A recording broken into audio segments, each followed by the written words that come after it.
예, 저번 시간에는 남녀가 어떻게 다른지, 사람마다 어떻게 다른지 상황의 이해에 대해서 설명을 드렸고요.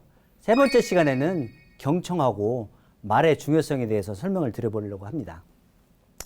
경청이 중요할까요, 안 중요할까요? 중요하죠. 네, 중요하죠. 경청의 중요성이란 말이 있는데 이게 들을 청자라는 한자어예요. 이걸 한번 풀어보도록 하겠습니다. 귀자에다가 임금왕자예요. 임금님이 얘기하시는데 대충 들을까요? 잘 들을까요? 잘 들어야죠. 네, 잘 들어야 됩니다. 아니 대충 들으면 죽을 수도 있어요. 네.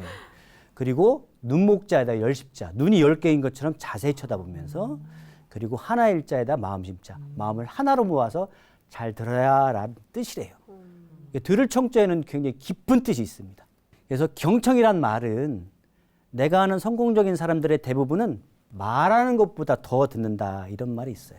그럼 선생님, 네. 잘 듣는 방법도 있나요? 이제 대화의 1, 2, 3 법칙이라는 게 있거든요. 1분이라고 얘기하는 건 1분간 말하고, 2는 2분간 경청을 하고, 3은 3분간 맞장구 쳐라 이런 얘기가 있거든요. 근데 저는 말을 많이 하는 직업이라서 저게 더 공감이 되긴 하는데 사실 말하고 맞장구 치는 거는 쉽거든요. 근데 경청하는 게 사실 쉬운 것 같으면서도 자꾸 막 입이 나가게 돼요. 어렵거든요. 이거 뭐 방법이 있을까요? 예, 그래서 경청의 단계가 있어요. 그래서 1단계, 2단계, 3단계가 있어요.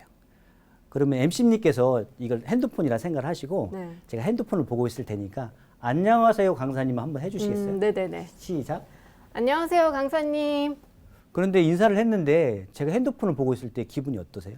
기분 나쁘죠? 나쁘죠? 네. 어떻게 할 것 같잖아요, 그죠? 그럼요. 네. 좀 욱하는데. 무시한 거, 무시당한 거예요. 네. 그렇죠. 그러면 다시 한번 안녕하세요 강사님 해주시겠어요? 안녕하세요, 강사님. 예, 안녕하세요. 만나서 반갑습니다. 아, 네, 반갑습니다. 지금은 기분이 어때요? 눈도 맞추고 이제 저를 약간 존중해주는 그렇죠. 느낌이라서 네. 너무 좋았어요.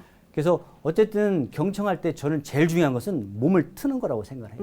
네. 우리가 대부분 이렇게 행동을 많이 하거든요. 남이 얘기하거나 말거나 TV를 본다든지 핸드폰을 본다든지 하거든요. 그래서 이게 누가 말을 할 때는 몸을 틀어주는 게 굉장히 저는 중요하다고 생각을 해요. 두 번째는 뭐냐, 눈 맞춰주는 거예요. 아이 컨택이라고 하잖아요, 그죠?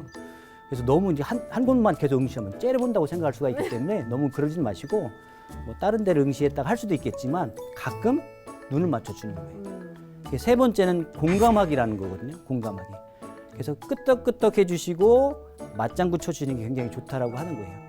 제가 막 이렇게 말씀을 드리는데 여러분들이 맞장구 쳐주시고 끄떡끄떡 해주시면 제 기분이 어떨 것 같아요?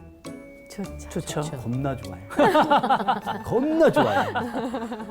왜냐면 나의 말을 잘 듣고 있구나라는 생각을 갖고 있거든요. 그래서 혹시 내 목숨이 위태롭지 않으면 끄떡끄떡 해주시는 게 좋아요. 네.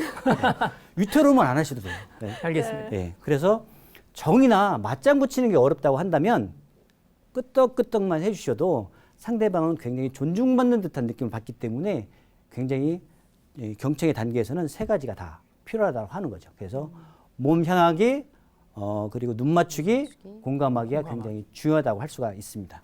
예, 그럼 지금 저하고 MC 선생님하고 같이 실습을 한번 해봤잖아요, 그죠? 그러면 한 번 더 명배님하고 대표님께서 한번 해보시겠어요? 아, 알겠습니다. 3단계로. 제가 물어보는 거죠? 네네. 네. 대표님 안녕하세요. 네. 저 식사는 하셨나요? 아, 예, 했어요. 대표님 식사하셨냐고요? 네, 했다고요. 대표님! 무서운데요? 연기를 너무 잘해서 화가 나네요. 네, 화가 나죠. 그게 사람이 얘기를 했을 때 안 네. 쳐다보면 굉장히 무시받는 듯한 느낌이 들 아, 수밖에 연기인데도 없어요. 화가 나네요. 그렇죠. 네.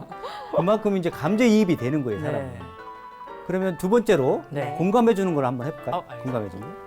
대표님 안녕하세요. 아, 예, 명격 씨, 안녕하세요. 식사는 하셨나요? 네. 네, 식사하셨어요? 저 먹었어요. 네. 커피라도 제가 사드려야 될 것 같은데. 아유, 가면 갈수록 멋있어지시는데. 너무 친절해서 부담스럽네요. 근데 우리가 그게 좀 익숙하지 않아서 네. 부담스럽다고 생각할 수는 있긴 하지만 네. 그게 일상화되고 자연스러워지면 훨씬 더 대인관계를 잘하는데 도움이 많이 될 거예요. 네. 그래서 이게 사실 몸 향하기, 눈 맞추기, 공감하기가 쉽지가 않습니다. 그렇기 때문에 이게 어느 정도 체득이 될 수 있도록 이렇게 한번 이렇게 실습을 해보면 도움이 많이 될 것 같아요.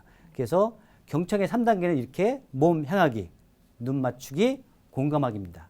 그래서 경청의 저것도- 3단계를 좀 신경을 쓰셔서 뭐 이렇게 실생활에 적용한다고 한다면 대인관계를 좋게 하는데 많은 도움이 될 거라고 저는 생각합니다. 저것도 연습이 많이 필요한 거였네요. 그렇죠. 음. 다음으로는 말의 중요성에 대해서 설명드려 보려고 합니다. 일본의 이제 에모토 마사루라는 사람이 물에 대해서 연구를 했다고 해요. 그래서 물에 대해서 어떤 말을 하고 그걸 한번 이제 결정체를 한번 찍어봤는데 어떤 물에 대해서 고맙습니다, 뭐뭐 합시다, 그리고 감사합니다, 사랑합니다 이렇게 얘기하고 결정체를 찍어봤어요. 모양이 예뻐 보여요? 아니면 보기 싫어요? 예뻐요. 예뻐요. 예뻐 보여요? 네. 그러면 다음 분한테 뭐뭐 해라, 망할 놈, 바보 자식, 죽여버릴 거야 이렇게 해놓고 한번 결정체를 찍어봤어요. 모양이 어떻게 나왔을까요? 이렇게 나왔어요. 어머. 어우. 보기가 좋아요, 보기가 싫어요? 이상해요. 이상해요. 이상하죠? 네. 그러니까 물의 결정체한테도 이렇게 한다고 했을 때 좋은 말을 하면 결정체가 이쁘게 나온다고 해요. 그런데 안 좋은 말을 하게 되면 그 말 속에 도끼가 있어서 그런지 모르겠지만 이렇게 모양이 안 좋게 나온다고 합니다. 이제 양파가 있죠? 왼쪽 양파하고 오른쪽 양파는 처음에는 같은 양파였었어요. 그런데 정성을 다해서 이렇게 얘기를 해보는 거예요. 오른쪽 양파한테는 정성을 다해서 사랑합니다, 감사합니다, 행복합니다 이렇게 얘기했더니 양파가 어떻게 됐어요? 잘 자랐어요. 굉장히 잘 자랐죠, 그죠? 근데 왼쪽 양파한테도 정성을 다해서 이렇게 얘기를 하는 겁니다. 바보 자식, 죽여버릴 거라. 연병을 남 죽어버려라 이렇게 얘기를 한 거예요. 그랬더니 어떻게 됐어요? 죽어버렸잖아요. 그죠? 그래서 양파한테 해도 이렇게 달라진다라고 하는 거예요. 그래서 처음에는 같은 양파였지만 좋은 말을 하느냐, 나쁜 말을 하느냐에 따라서 양파가 잘 자라기도 하고 안 자라기도 하고 한다라고 하는 거죠. 왜 우리의 식물한테도 좋은 음악을 들려준다든지 이렇게 하는 경우도 있잖아요. 그거하고 비슷하다고 생각하시면 돼요. 옛날 시대 때 박상기라는 사람이 고기를 팔고 있었어요. 옛날 시대 때 고기를 판다는 뜻은 천민이라는 뜻이거든요. 그러니까 양반 둘이 고기를 사러 왔어요. 근데 첫 번째 양반은 굉장히 권위의식이 강했던 사람이고 두 번째 양반은 그래도 양반이긴 하지만 상대편을 배려하는 사람이었거든요. 그러면 첫 번째 양반하고 두 번째 양반을 명백님께서 해주시고 네. 박상기라는 사람은 MC께서 한번 아, 해주시는데 이거를 한 번씩 실제로 해보도록 하겠습니다. 네. 야 이놈 상기라. 고기 안 건다오. 예, 그러지요. 빨리빨리. 예, 첫 번째는 그렇게 하셨고 두 번째 박서방. 여기 고기 한 근 주시게. 예, 고맙습니다. 예, 그렇게 해서 이제 고기를 샀단 말이에요. 첫 번째 양반하고 두 번째 양반 고기를 샀는데 양이 같았을까요? 달랐을까요? 달랐을 것 같아요. 달랐어요. 그래서 첫 번째 양반이 굉장히 화가 난 거예요. 그래 뭐라고 했냐면 야 이놈아 같은 한 근인데 저 사람 거하고 나하고 왜 달라? 이렇게 얘기를 한 거예요. 그랬더니 박서방이 뭐라고 했을까요? 그거야 손님 고기는 상길이가 자른 거고 이 어르신 고기는 박서방이 자른 거니까요. 이렇게 얘기를 했대요. 그래서 같은 한 근이긴 하지만 첫 번째 양반한테는 한 근만 딱 한 근만 줬어요.